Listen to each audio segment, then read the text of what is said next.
Hello मेरे प्यारे बच्चों, कैसे हो आप लोग? बढ़िया। गुड।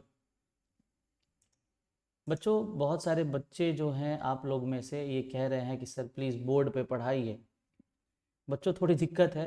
मैं जल्द से जल्द बोर्ड पे आ जाऊंगा और जल्द से जल्द थोड़ा वेट करते हैं और मैं आऊँगा बोर्ड पे, बहुत जल्द आऊँगा। मुझे पता है फील नहीं आ रहा है, आएगा बच्चों, फील आएगा। मुझे इमेजिन कर लो और प्लीज़ थोड़ा इसी में कोऑपरेट करो और I will be coming on board soon. Okay, तो अभी फ़िलहाल इसमें मैनेज करो और मैं कोशिश करूँगा बच्चों इसी के थ्रू आप लोगों को कोई दिक्कत नहीं होने दूँ और आपके कॉन्सेप्ट में बच्चों कहीं कोई कमी नहीं होने दूंगा मैं। आप विश्वास रखो और आपको कोई डाउट है बच्चों पूछ लेना। बच्चों, हमने कल ख़त्म किया था मोड्स ऑफ न्यूट्रिशन पे। न्यूट्रिशन पे ख़त्म किया था हमने। जो बच्चे नए हैं प्लीज़ पहला वाला वीडियो देख लीजिएगा ताकि न्यूट्रिशन के बारे में उसमें बातें करी गई हैं, ताकि वो चीज़ आपकी क्लियर हो जाए। फिर से मैं एक बार रिव्यू देता हूँ। बच्चों, न्यूट्रिशन की जब हम बात करते हैं ना, तो न्यूट्रिशन में मैंने बताया कि फूड से जो न्यूट्रिएंट्स हैं जो न्यूट्रिएंट्स हैं उनको एक्सट्रैक्ट करना है। उनको एक्सट्रैक्ट मतलब उसको निकाल करके बॉडी के द्वारा उसको यूटिलाइज करवा देना है। ठीक है बात? उन्हें बॉडी के द्वारा यूटिलाइज करवा देना है। बात समझ रहे हैं? उसी को न्यूट्रिशन कहते हैं। अब बात यह है कि न्यूट्रिशन में हमारे पास जो मेन चीज है बच्चों, वो क्या है? फूड है। ठीक है, तो हम ये देखेंगे कि आखिर फूड आया कहां से है। फूड का बच्चों सोर्स क्या है? कहेंगे सर फूड का सोर्स प्लांट होगा और एनिमल। प्लांट्स होंगे और एनिमल्स होंगे।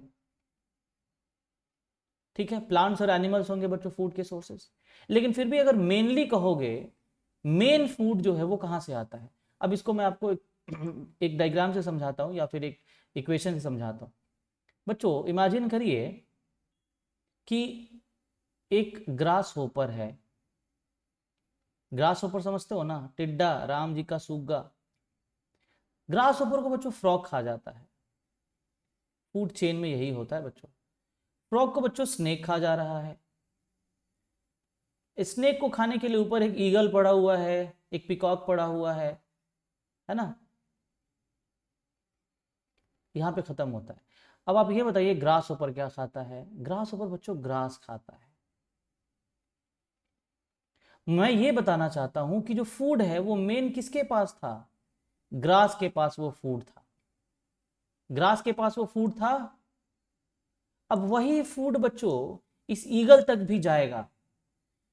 Eagle is not going to eat grass, लेकिन ग्रास में जो एनर्जी है वो बच्चों कहां गया? ग्रास होपर के पास। फिर इस ग्रास होपर ने उस एनर्जी में से यूटिलाइज किया कुछ, और उसको जिसने खाया वो एनर्जी फिर उसके पास चली गई, फ्रॉग के पास। फिर फ्रॉग से वो एनर्जी स्नेक के पास चली गई, और फिर स्नेक से वो एनर्जी ईगल के पास चली गई। यानी कि वो एनर्जी जो है वो ग्रास का था। ग्रास ने फोटोसिंथेसिस करके वो फूड बनाया था। तो इसीलिए हमने ऑटोट्रॉफिक न्यूट्रिशन में ग्रास को रखा था, यानी प्लांट्स को जो फोटोसिंथेसिस कर सकते हैं। प्लांट्स, ग्रीन प्लांट्स, एल्गी और कुछ बैक्टीरिया, साइनोबैक्टीरिया या ब्लू ग्रीन एल्गी बोल सकते हैं। हेट्रोट्रॉफिक न्यूट्रिशन में बच्चों वैसे ऑर्गेनिजम्स आएंगे जो बच्चों डिपेंड रहते हैं दूसरे ऑर्गेनिजम्स पे। जो डिपेंड रहते हैं बच्चों दूसरे ऑर्गेनिजम्स पे अपने फूड के लिए, उन्हें हम लोग क्या कहते हैं? Heterotrophic nutrition. है ना? आगे बढ़ते हैं बच्चों।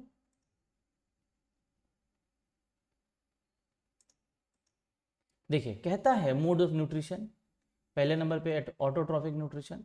Autotrophic nutrition, organisms produce their own food.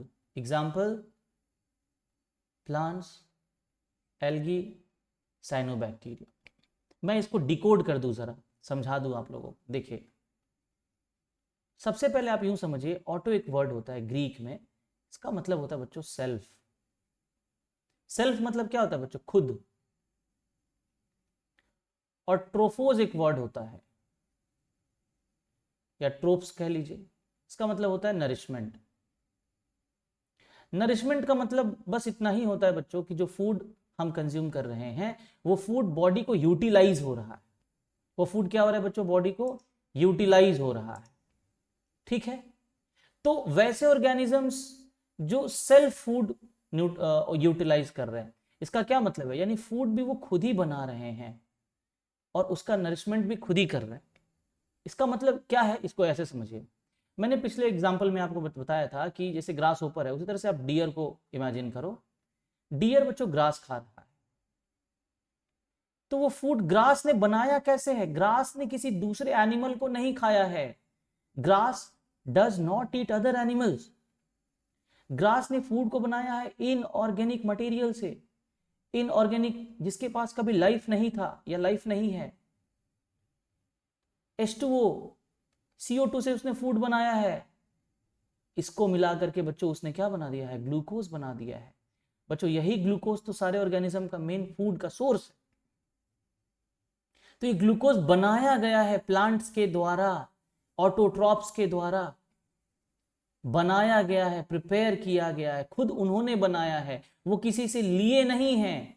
लेकिन बाकी जो दूसरे हेट्रोट्रॉप्स हैं वो क्या करते हैं, दूसरे को खा करके वो ग्लूकोज लेते हैं, फैट लेते हैं, प्रोटीन लेते हैं।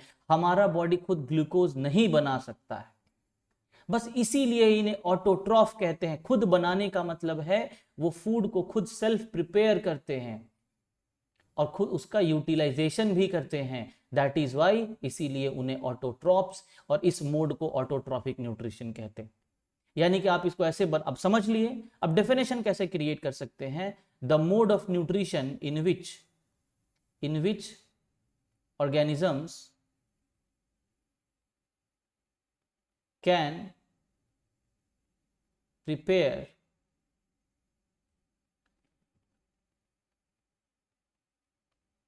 their own food by using inorganic substances। क्योंकि इसमें लाइफ नहीं होना चाहिए तभी वो ऑटोट्रॉफ कहलाएंगे। जब वो किसी लिविंग चीज को खा लेंगे तो बात वहीं खत्म हो जाएगी, तो वो डिपेंड होगा किसी पे, फूड प्रिपेयर ही नहीं हुआ। इतना बात क्लियर हुआ। ऑटोट्रॉफ्स फूड खुद बनाते हैं इनऑर्गेनिक चीजों को मिला करके, और फिर वो फूड को यूज भी करते हैं, और वही फूड दूसरे लेवल पे दूसरे ऑर्गेनिजम्स को पहुंचाया जाता है। आई hope it is clear. Hetero का मतलब ही होता है डिपेंड होना, याद रखिएगा। तो हेट्रो जो है, इसमें वो ऑर्गेनिजम्स आएंगे जो अपने फूड के लिए, अपने नरिशमेंट के लिए दूसरे किसी पर डिपेंड करते हैं। ठीक है, तो हम लोग ऑटोट्रॉफ को बाद में समझेंगे, पहले हेट्रोट्रॉफ को समझ लेते हैं। ठीक है, क्योंकि हेट्रोट्रॉफ को मैं खत्म कर दूंगा, ऑटोट्रॉफ को फिर बाद में बताऊंगा। चलिए, हेट्रोट्रॉफिक न्यूट्रिशन। हेट्रोट्रॉफिक न्यूट्रिशन में बच्चों क्या आ जाएगा, तो हेट्रोट्रॉफिक न्यूट्रिशन अभी बताया आप लोगों को।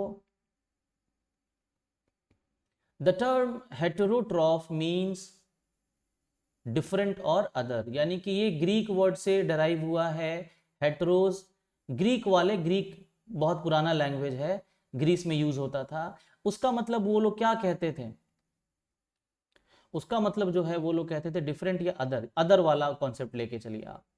तो जो ऑर्गेनिज्म दूसरों पे डिपेंड रहता है अपने फूड के लिए, उसे हेट्रोट्रॉप्स कहते हैं, और वैसे न्यूट्रिशन के मोड को हेट्रोट्रॉपिक न्यूट्रिशन कहते हैं। ठीक है, इस मोड, इस न्यूट्रिशन के मोड में मैंने बताया obtain energy from the intake of complex organic substances. इस वर्ड को मैं समझाता हूं क्योंकि हमारा उद्देश्य ही है कि आपका जो कॉन्सेप्ट है वो फंसना नहीं चाहिए। I repeat, organism obtain energy from the intake of complex organic substances, generally from plants and animal sources, and these organisms are known as heterotrophs. Example में सारे फंजाई आ जाएंगे, एनिमल्स आ जाएंगे, कुछ बैक्टीरिया आ जाएंगे, है ना।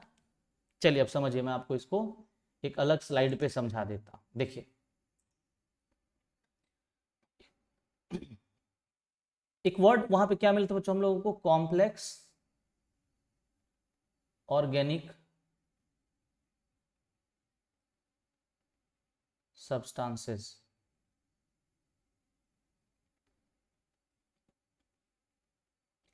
बच्चों कॉम्प्लेक्स का क्या मतलब होता है, इसको ऐसे समझाता हूं मैं। देखिए, सपोज करिए कि आपको पैसे के लिए ना एक चेक दिया गया, आपको 50,000 रुपए का एक चेक दिया गया।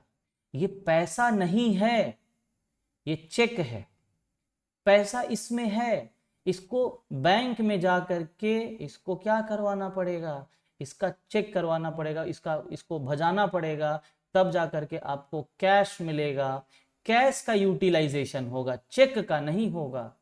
चेक हम दुकान में नहीं लेके जा सकते हैं, आपको 100 रुपए की जरूरत है, आप चेक उसको नहीं दे सकते हो। तो पैसा है लेकिन पैसा यूजेबल नहीं है, ये यूटिलाइजेबल नहीं है। बस बच्चों यही कॉम्प्लेक्स हो गया। और कैश सिंपल हो गया, जिसका डायरेक्ट यूज है, ये सिंपल हो गया। तो यहां पे इसका क्या सेंस आ रहा है, इसका ये सेंस आ रहा है बच्चों, पूरा चैप्टर हम लोग पढ़ेंगे, फिर भी मैं आपको बताता हूं पहले ही। देखिए, हम जो बच्चों फूड कंज्यूम कर रहे हैं, सबसे पहले आप बताइए क्या है। तो ये ऑर्गेनिक है, क्योंकि हम बालू या मिट्टी खा के जिंदा नहीं रह सकते हैं, क्योंकि वो लिविंग थिंग से नहीं बना है। ऑर्गेनिक मतलब लिविंग प्रोडक्ट से रिलेटेड है, लिविंग थिंग से रिलेटेड है, बना हुआ है।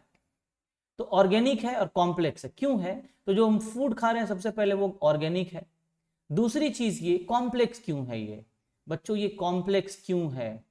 क्लास 6 याद करिए कुछ न्यूट्रिएंट्स के बारे में, कुछ न्यूट्रिएंट जैसे कार्बोहाइड्रेट, कार्ब्स, प्रोटीन्स, फैट्स। बच्चों ये हम फूड के द्वारा कंज्यूम करते हैं। हमारे बॉडी को जरूरत कार्बोहाइड्रेट की है, प्रोटीन की है, फैट की है, विटामिन और मिनरल्स की है, लेकिन हम इन्हें डायरेक्ट कहां से कंज्यूम करें? हमको मार्केट में कार्बोहाइड्रेट नहीं मिलता है, हमको मार्केट में बच्चों राइस मिलता है, मार्केट में बच्चों हमको पोटैटो मिलता है, मार्केट में बच्चों हमको ब्रेड मिलता है, ये सारी चीजें बच्चों हमको मिलती है मार्केट में।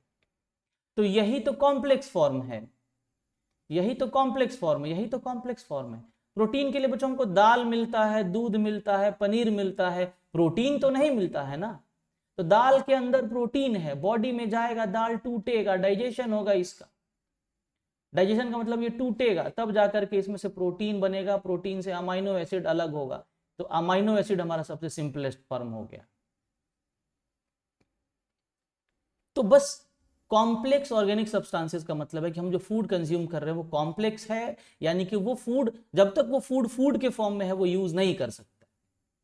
और वो ऑर्गेनिक है, लिविंग थिंग से रिलेटेड सब्सटेंस मतलब वो पदार्थ है, वो मतलब ऑब्जेक्ट है। तो हम कॉम्प्लेक्स फॉर्म में फूड को कंज्यूम कर रहे हैं, या तो वो प्लांट से आया होगा या तो वो एनिमल से आया होगा। आई होप क्लियर है। आगे बढ़े, बहुत बढ़िया बच्चों। हमने अब क्या किया है ना, हेट्रोट्रॉप्स को ना अलग अलग टाइप्स में बांट दिया गया है। क्यों बांटा गया? हेट्रोट्रॉप का मतलब सीधा ये होता है कि भाई वो डिपेंड रहेगा, डिपेंडेंसी दिखाएगा, वो दूसरे एक ऑर्गेनिज्म दूसरे ऑर्गेनिज्म पर डिपेंड रहेगा अपने फूड के लिए। तो फिर सबको हेट्रोट्रॉफ क्यों नहीं बोल देते हैं? ठीक वैसे ही जैसे क्लास 1 का स्टूडेंट भी स्टूडेंट है, क्लास 2 का भी स्टूडेंट है, क्लास 10 का स्टूडेंट भी स्टूडेंट है। तो फिर 1 2 क्यों डाला गया? क्योंकि एज वाइज और नॉलेज के बेसिस पे हमने सबको क्लास में बांटा हुआ।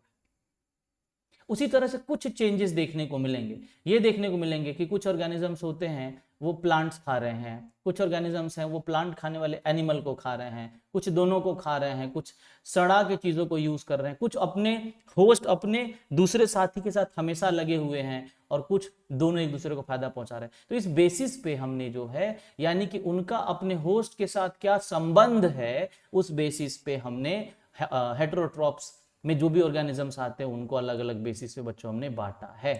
क्लियर है बात? चलिए बहुत अच्छी बात है, आगे बढ़ते हैं। तो हर्बीवोर्स किसे कहेंगे? Feed on plants. Carnivores feed on other animals. Herbivores मतलब जो केवल प्लांट कंज्यूम करते हैं, प्लांट, घास फूस ये सब। कार्निवोर जो उनको खाते हैं जिन्होंने प्लांट को खाया है, जैसे इसमें काऊ, डियर, जिब्रा, जिराफ। कार्निवोर में लॉयन, टाइगर, चीता ये सब। ओमनीवोर जो सब खाता है, बेयर, भालू हो गया, हम लोग हो गए, क्रो हो गया। सेप्रोफाइट से बड़े स्पेशल हैं, ये ना किसी को मारते नहीं हैं, ये मरे हुए चीजों को सड़ाते हैं, डीके करते हैं, फिर उनका न्यूट्रिएंट एब्जॉर्ब कर लेते हैं। पैरासाइट ये भी बड़े स्पेशल हैं, ये भी मारते नहीं हैं, लेकिन हमेशा अपने होस्ट के साथ रहते हैं और इनसे खाना चूसते रहते हैं, इनको बर्बाद करके रख देंगे। और सिम्बियोटिक ये बड़ा अच्छा है, दो ऑर्गेनिज्म साथ में रहते हैं, एक दूसरे को बेनिफिट पहुंचाते हैं। आगे डिटेल में इसकी बात हम लोग कर लेते हैं।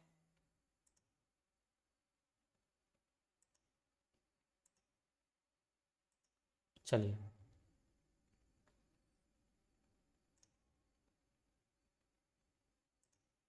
बच्चों, let us study about various types of herbivores, heterotroph. पहले नंबर पे हर्बीवोर्स जो मैंने बताया, अब डिटेल में बता देता हूं। बच्चों याद कैसे करोगे? हर्ब्स का मतलब क्या होता है बच्चों? हर्ब्स का मतलब होता है प्लांट्स, पेड़ पौधे। मैंने छोटे प्लांट्स को हम लोग हर्ब्स कहते हैं ना, याद करो ना, हर्ब्स, श्रब्स, ट्रीज, ये सब, क्रीपर्स, क्लाइंबर्स। तो हर्ब्स का मतलब पौधे, याद कर लो। तो जो हर्ब्स को खाएंगे यानी कि प्लांट्स को खाएंगे वो हर्बीवोर्स होंगे। कुछ कॉन्सेप्ट में देता चलो, देखो। दुनिया में सबसे ज्यादा संख्या हर्बीवोर्स की होगी, इसका कारण है बच्चों, इसका कारण ये है, मान लो कि ये ग्रास कम्युनिटी है, फूड बनाने वाली कम्युनिटी, प्रोड्यूसर्स, और इनको जो सबसे पहले खाएगा सबसे ज्यादा एनर्जी इन्हीं को मिलेगा। फिर इनके बाद जो इनको खाएगा इनको थोड़ा कम एनर्जी मिलेगा, इनको इनके बाद जो इनको खाएगा इनको थोड़ा कम एनर्जी, इनके बाद इनका जो इनको बहुत कम। इसका उदाहरण देखिए, दुनिया में सबसे ज्यादा कैसे जानवरों की सबसे ज्यादा संख्या है? ऑब्वियसली हर्बीवोर्स, गाय, भैंस, बकरी, बैल, घोड़ा, गधा, देखिएगा ये सबसे ज्यादा है। क्यों भाई? क्योंकि पहले ये तो सबसे पहले यही खा जा रहा है सारा घास, सारे पौधे, और सारा एनर्जी इनके पास चला जा रहा है। अब फिर इनसे जो बचेगा वही ना दूसरे पे के पास होगा। आपको 100 रुपीज मिला, आपको आपके पापा ने कहा अपने भाई को दे देना, थोड़ा अपनी बहन को, तो भाई आप अपना यूज कीजिएगा तब तो उसको दीजिएगा। हो सकता है उसको 30 रुपए ही मिले, आपके पास यूज उसका, क्योंकि पहले आपके पास आया, आपका उस पर ज्यादा राइट है, हक है। तो फूड चेन में आप पढ़ेंगे, एनवायरमेंट चैप्टर में पढ़ेंगे, और इसीलिए हम इनको प्राइमरी कंज्यूमर्स भी बोलते हैं बच्चों। प्राइमरी का मतलब हो गया पहले, कंज्यूमर का मतलब हो गया खाने वाले, क्योंकि सबसे पहले ये फूड को कंज्यूम कर रहे हैं जो बनाया गया था, इसलिए ये प्राइमरी कंज्यूमर्स। और ऑटोट्रॉप्स को बोल देते हैं प्रोड्यूसर्स, प्रोड्यूसर्स प्रोड्यूस करने वाले, बनाने वाले। एग्जाम्पल में बच्चों वही है, काऊ है, गोट है, रैबिट है, देख लीजिएगा आप ही, और बहुत सारे एग्जाम्पल। कार्निवोर्स बच्चों जो हर्बीवोर्स को खाएंगे, ठीक है, जो हर्बीवोर्स को खाएंगे उनको कार्निवोर्स कह देंगे, फीड ऑन हर्बीवोर्स। आपने लॉयन को बहुत कम देखा होगा किसी दूसरे कार्निवोर को मार के खाते हुए, टाइगर को, पैंथर को, चीता को, जैकल को, बहुत कम। भले गुस्से में मार देता है, खाने का काम बहुत कम करता, वो खाता हर्बीवोर्स को ही ज्यादातर। सबसे अच्छे ओमनीवोर्स, इनके पास बहुत ज्यादा ऑप्शंस है बच्चों, बहुत ज्यादा ऑप्शंस है ना। मीट खत्म हो जाएगा तो प्लांट खाना शुरू कर। आप अपने आप को देखो ना, सावन जब चढ़ता है तो हम लोग मीट खाना छोड़ देते हैं, फिर हम लोग प्लांट पे चले जाते हैं, महंगा हो जाता है सारा सब्जी। तो हमारे पास we have lots of options, एक नहीं मिला दूसरा मिला। तो includes the animals which eat both plants and animals are called omnivores. बात क्लियर है? रिपीट कर देता हूं, हेटेरोट्रॉपिक न्यूट्रिशन में हमारे पास डिफरेंट एग्जांपल्स है, टाइप्स है। हर्बीवोर्स जो प्लांट्स खाते हैं, कार्निवोर्स जो एनिमल्स को पे डिपेंड रहते हैं, जो हर्बीवोर्स हैं उन पे, ओमनीवोर्स जो दोनों ही खा सकते हैं। है ना, क्लियर है बात? आगे बढ़ता हूं, चलिए।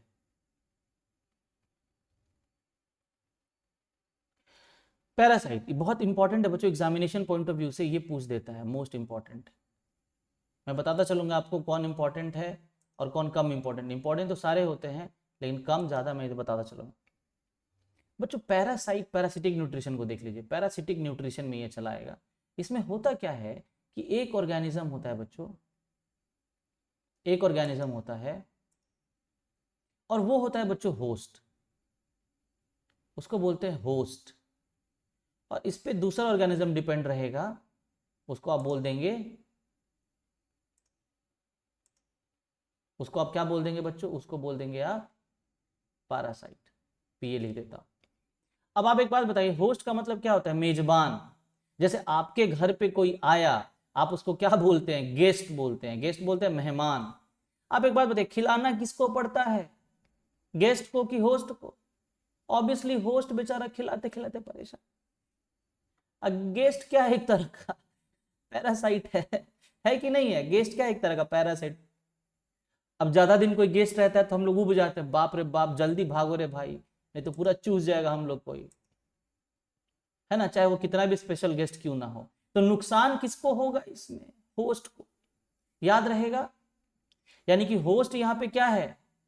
होस्ट जो है, होस्ट जो है इसको बेचारे को नुकसान होगा, और पैरासाइट जो है इसको बहुत फायदा होगा। ये बेचारा लॉस में है और ये बेचारा प्रॉफिट में है।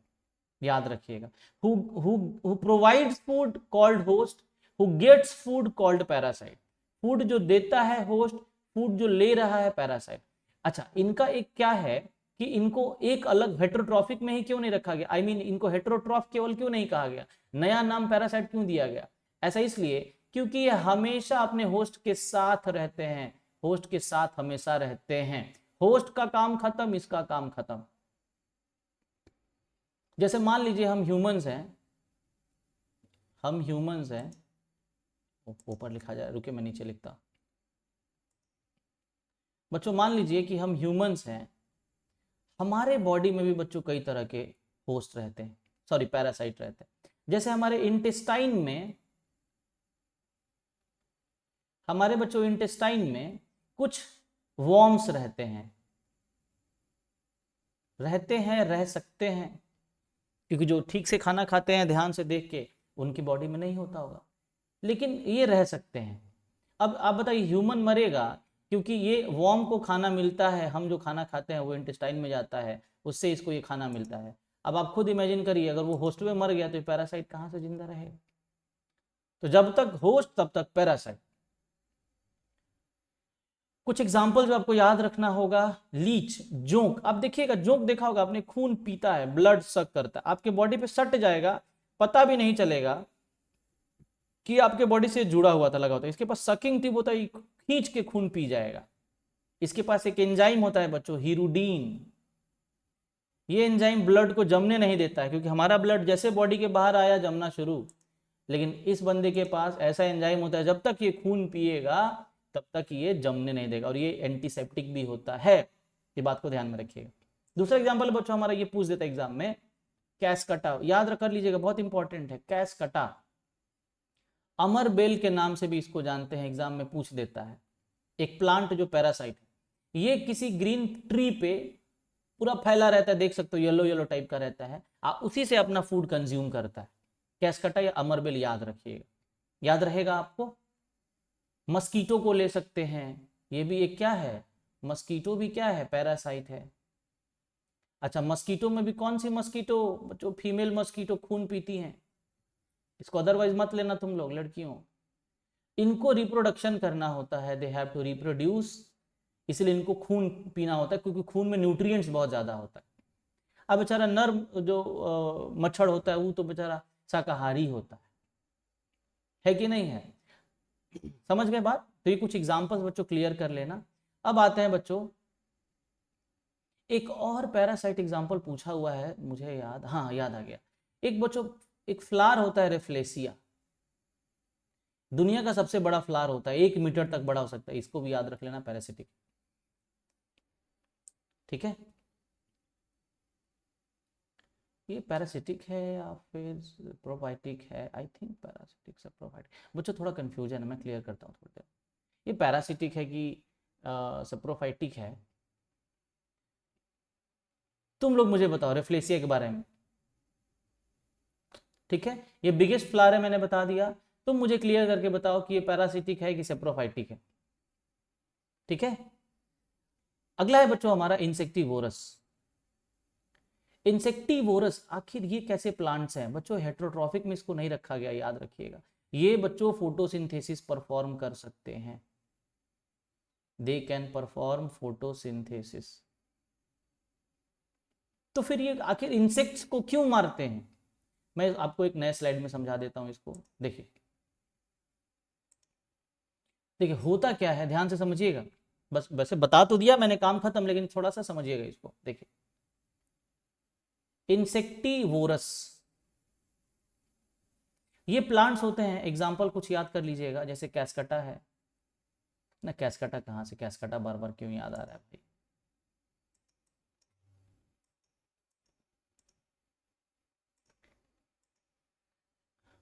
इसमें आ जाएगा आपको वीनस फ्लाई ट्रैप, नामे में फ्लाई और ट्रैप है, ट्रैप फंसा लेगा। उसके बाद है आपको इसमें सनड्यू है, उसके बाद इसमें है वीनस फ्लाई ट्रैप हो गया, पीचर प्लांट है, घड़े की तरह दिखता है। बच्चों दिक्कत क्या है इनके साथ कि ये फोटोसिंथेसिस परफॉर्म कर सकते हैं, can perform photosynthesis, then why they kill other insects. होता क्या देखिए, ये जहां पाए जाते हैं, मार्क माई वर्ड्स, ये जहां पाए जाते हैं, फाउंड वेयर नाइट्रोजन हो, ये वहां पाए जाते हैं बच्चों जहां पे nitrogen, where nitrogen is deficient, जहां पे नाइट्रोजन की कमी है। अब नाइट्रोजन का क्या यहां पे केस है भाई, देखिए बच्चों नाइट्रोजन एक बहुत ही इंपॉर्टेंट कंपोनेंट हो जाता है प्रोटीन के कंपोजिशन के लिए, प्रोटीन बनाने के लिए it becomes very important. Carbon, hydrogen, oxygen ये मिलेगा तो फैट और कार्बोहाइड्रेट बनेगा, नाइट्रोजन जोड़ दीजिएगा तो प्रोटीन बन जाए। लेकिन दिक्कत क्या है कि प्लांट्स नाइट्रोजन को डायरेक्टली नहीं ले सकते हैं, ये इसको एब्जॉर्ब नहीं कर सकते, N2 मतलब गैस। अब होता क्या है, देखिएगा ध्यान से जरा सा, होता क्या है कि वो प्लांट्स जिनको नाइट्रोजन मिल ही नहीं रहा है तो प्रोटीन नहीं मिलेगा, तो ये इंसेक्ट्स को मार करके, इंसेक्ट्स को मार करके उससे नाइट्रोजिनस सब्सटेंस यानी कि प्रोटीन बनाने वाला सब्सटेंस जो है वो क्या करते हैं, एब्जॉर्ब करके फिर अपना काम चलाते हैं। ठीक है, इतना क्लियर है, बस यही चीज बताना था। आगे बढ़ूं मैं, चलिए आगे बढ़ते हैं। अगला है बच्चों हमारे पास सेप्रोफाइट, ये भी बहुत इंपॉर्टेंट है। सेप्रोफाइटिक ये करेंगे क्या, देखिए बच्चों हम अपने डेली लाइफ में ना बहुत सारी चीजें हैं जिसको फेंक देते हैं, डेड या ऑर्गेनिक मैटर। ऑर्गेनिक मतलब बच्चों जो लाइफ से रिलेटेड था, सड़ सकता। इनको ये क्या करते हैं, कौन, सेप्रोफाइट्स क्या करते हैं बच्चों, इनको डीके करते हैं। डीके मतलब सड़ाते हैं। एक और वर्ड आप समझ सकते हो, डीकंपोज। डीकंपोज वर्ड में ही लिखा हुआ है, आप डीकंपोज वर्ड को डिकोड करो, आप डीकंपोज वर्ड को डिकोड करो। मैं इधर लिख देता हूं, वो ऊपर लिखा गया है, नहीं दिख रहा होगा। डी प्लस कंपोज, कंपोज का मतलब क्या होता है, बनाना, तो डी लगा देंगे तो क्या हो जाएगा, तोड़ना। बात समझे, होता क्या है, जैसे मान लीजिए, ध्यान समझिएगा, मान लीजिए कि हमने घर का वेस्ट फेंका था, खाना, हमने दाल चावल ये फेंक दिया बचा हुआ। दाल में बच्चों कार्बोहाइड्रेट है, प्लस ओहो हो, चावल में कार्बोहाइड्रेट है, दाल में बच्चों प्रोटीन है, कॉम्प्लेक्स फॉर्म में है। अब इसको ये क्या करेंगे, ये इसको सड़ाएंगे, डिकम्पोज करेंगे, तोड़ेंगे, और फिर ये डाइजेशन इनका याद रखिएगा। डाइजेशन मतलब ये जो कार्बोहाइड्रेट है एंड प्रोटीन है, they have to be broken down into their simplest form. Carbohydrate को ग्लूकोज में टूटना है, प्रोटीन को अमाइनो एसिड में टूटना है। तो इनका हमारे बॉडी में क्या होता है, पहले हमने चावल दाल खाया, एंजाइम के साथ ये टूटते हैं, एंजाइम इनको तोड़ता है, उसी को तो डाइजेशन कहते हैं। और फिर इसके बाद चावल से कार्बोहाइड्रेट अलग होके ग्लूकोज में कन्वर्ट होता है, और दाल से प्रोटीन अलग होके अमाइनो एसिड में टूटता है, एंजाइम्स उसको तोड़ते हैं। लेकिन प्लांट का, फंगस का, इसमें कौन कौन आ जाएगा बच्चों, फंगस माने मशरूम, बैक्टीरिया, किस में, सेप्रोफाइट्स में। इनके पास कोई मुंह तो नहीं है, डाइजेस्टिव सिस्टम तो नहीं है, तो ये एंजाइम बाहर रिलीज करेंगे, और रिलीज करने के बाद एक्स्ट्रा, यानी कि डाइजेशन का क्या हो गया, एक्स्ट्रा सेल्यूलर,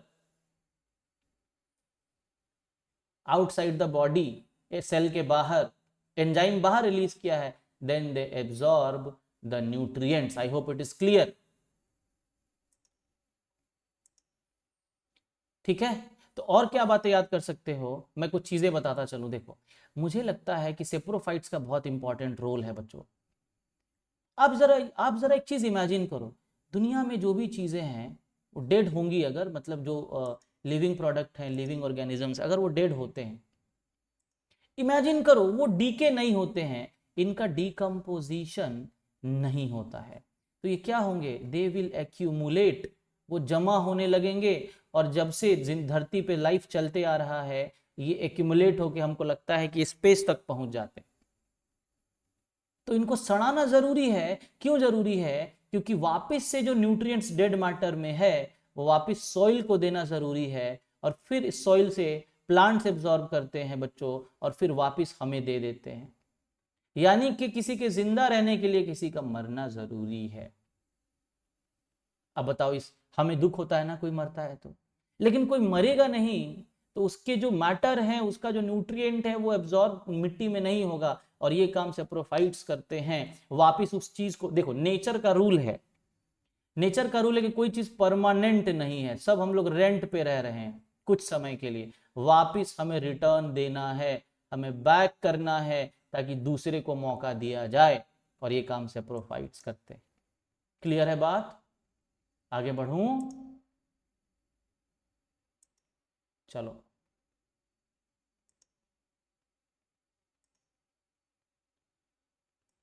सिम्बियोटिक न्यूट्रिशन बच्चों, पहले तो मैंने बताया, थोड़ी देर पहले बताया था कि सिम्बियोटिक न्यूट्रिशन क्या होता है। एक वर्ड होता है बच्चों सिम्बियोसिस, या फिर mutualism. Mutual funds are subject to market risk, आपने सुना होगा, सही है भाई, मैं उनका प्रमोशन नहीं कर रहा हूं। आखिर इस वर्ड का मतलब क्या होता है? म्यूचुअल का मतलब होता है बेनिफिट टू बोथ, दोनों आदमी को बेनिफिट होगा, पैसा हम देते हैं, हमसे भी वो कमाता है, हमको भी कमा के देता है, मतलब दोनों का फायदा हुआ। किसमें? सिम्बियोसिस में। ठीक है, अब होता क्या है, देखिए इसमें कुछ एग्जांपल्स बड़े इंपॉर्टेंट है जो मैं बताता चलूं आप लोगों को, क्योंकि इसमें थोड़ा सा एक्सप्लेनेशन की जरूरत है। ठीक है, चलिए देखिए, इसमें पहला वर्ड है बच्चों, पहले बता दूं, two organism live in association, संगठन में रहते हैं, संगठन में शक्ति है, पढ़ा होगा बचपन में, खेला होगा, साथ में रहते हैं और एक दूसरे को बेनिफिट पहुंचाते हैं, ईच अदर। एग्जाम्पल में लाइकेन, राइजोबियम, नॉस्टॉक, एनाबिना और इंटेस्टाइनल बैक्टीरिया। चलिए देखिए, लाइकेन के बारे में समझिए पहले, क्योंकि इसे इंपॉर्टेंट क्वेश्चंस पूछे जाते हैं। आजा भाई, लाइकेन देखिए, लाइकेन का क्या केस है, लाइकेन बच्चों दो चीजों से मिलकर के बना होता है। लाइकेन कितने चीजों से मिलकर बना होता है? दो चीजों से मिलकर के बना होता है।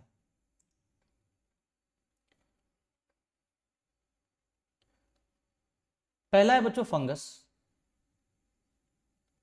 प्लस एल्गी,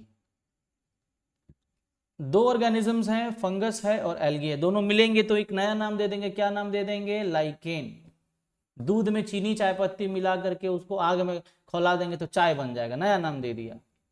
तो ये दोनों मिलेंगे तो फंगस और एल्गी, अंग फंगस एल्गी मिलेंगे तो लाइकेन नाम दिया। क्या पूछा जाएगा, देखिए फंगस को एक नाम दिया जाएगा, यहाँ पे पूछ देगा कि फंगस को कौन सा पार्ट कहते हैं, तो बोलिएगा माइकोबियोन्ट बोलते हैं, माइकोबियोन्ट पार्ट है, माइकोबियोन्ट। एल्गी को तो इसको बोलेगा फाइकोबियोन्ट, पूछ देता है एग्जाम में, फाइकोबियोन्ट रट लीजिए, माइकोबियोन्ट फंगस, फाइकोबियोन्ट एल्गी। माइको वर्ड का मतलब ही होता है फंगस, माइकोडर्म एक क्रीम का नाम है जो स्किन इन्फेक्शन में काम करता है, फाइको मतलब एल्गी, याद रहेगा। आखिर ये दोनों करते क्या एसोसिएशन में, समझिएगा बात, ये वहां पाए जाते हैं लाइकेंस जहां पे बच्चों ड्राई और ह्यूमिड कंडीशन, ड्राई भी हो सकता है, ह्यूमिड भी हो सकता है।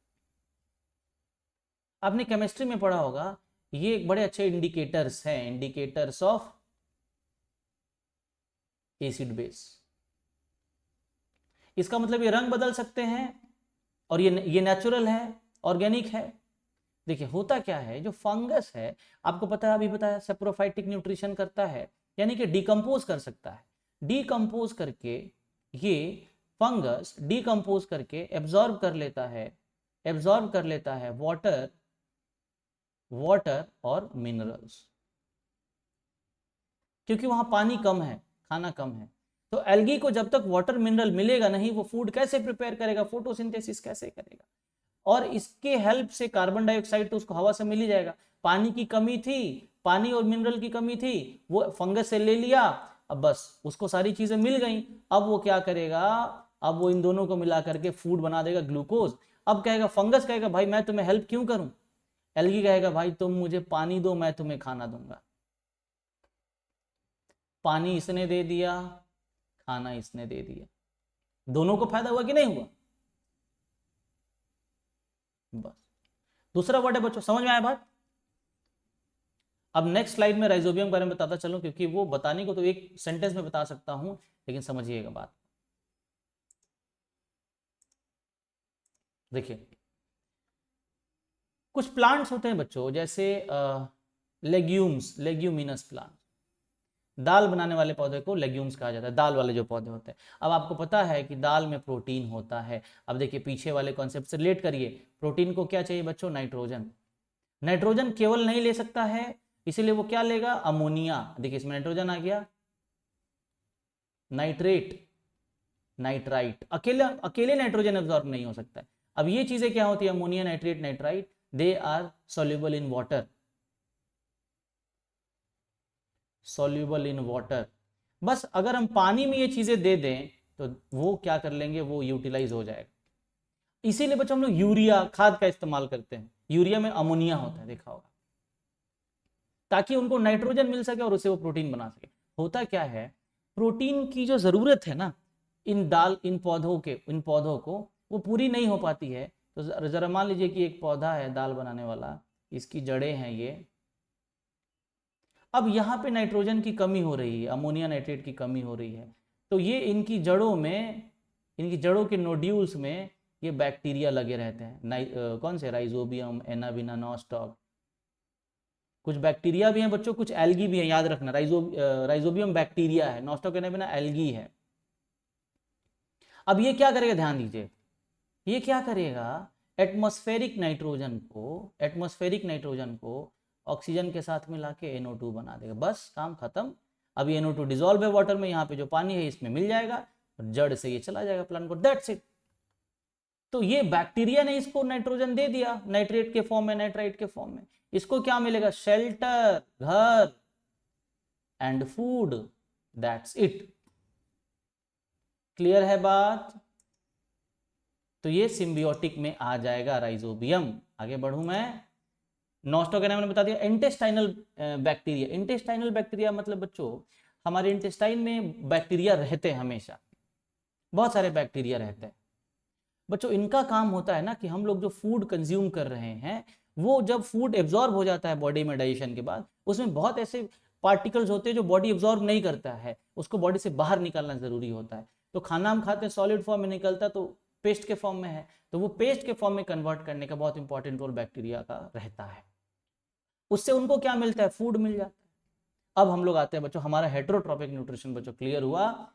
आई होप आप लोगों को समझ में आया। ऑटोट्रॉपिक न्यूट्रिशन हम लोग शुरू करते हैं। ऑटोट्रॉपिक न्यूट्रिशन के लिए बच्चों हम लोग दूसरे पार्ट में इसकी बात करेंगे, तो फिर बम्बल हो जाएगा। Okay, thank you for watching. Any doubt please comment section में पूछ लेना। Thank you so much.